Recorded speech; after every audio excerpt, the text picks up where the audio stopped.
There once was a mortal walking the human earth. She was misunderstood and cast aside. She craved to be normal, to be someone they could understand. She sought out the forbidden garden run by devils and demons. She snuck in under the blanket of moonlight, cut by the rose's thorns. Her blood left a trail. With the scent lingering in the air, a rose keeper found it and followed it, licking every last drop of blood. He could tell it was a mortal, someone he could feed on. He followed until he ran into the source, a young lady with fern-green eyes and long golden blonde hair. He stopped for a moment, wondering why such a pretty young woman was doing in the Forbidden Garden. The outline of a skeletal tail peeked out from under her dress, catching his eye. He knew she wasn't normal.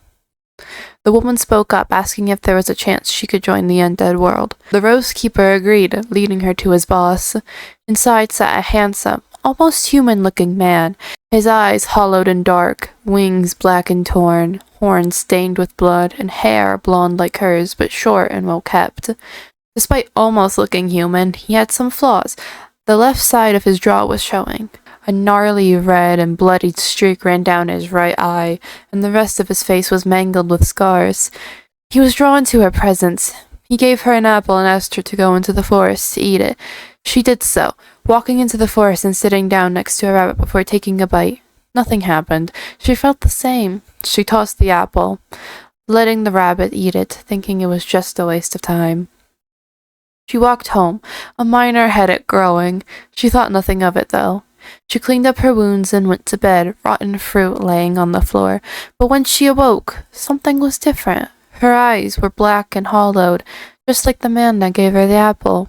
Her head was growing horns. She had wings slowly tearing through her clothing and a tail, long and bony, doing the same.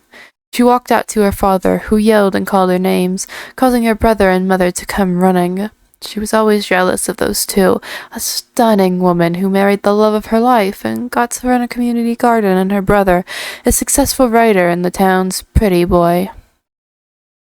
They swatted at her as her horns, tails, and wings grew larger.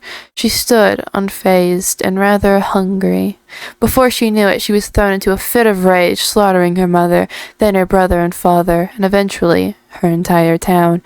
She slinked into the nearby lake, washing the blood off from her skin. The water felt nice against her aching body as it tried to fight back against the ever-growing demonic features. Afterwards, she searched for months to find an ocean. Something drew her in, and she couldn't name what. Once she finally found one, she stepped in and her legs were replaced with a long tail. As her previous tail merged in with her new one, she launched off into the ocean, claiming her title as the envious creature, Leviathan.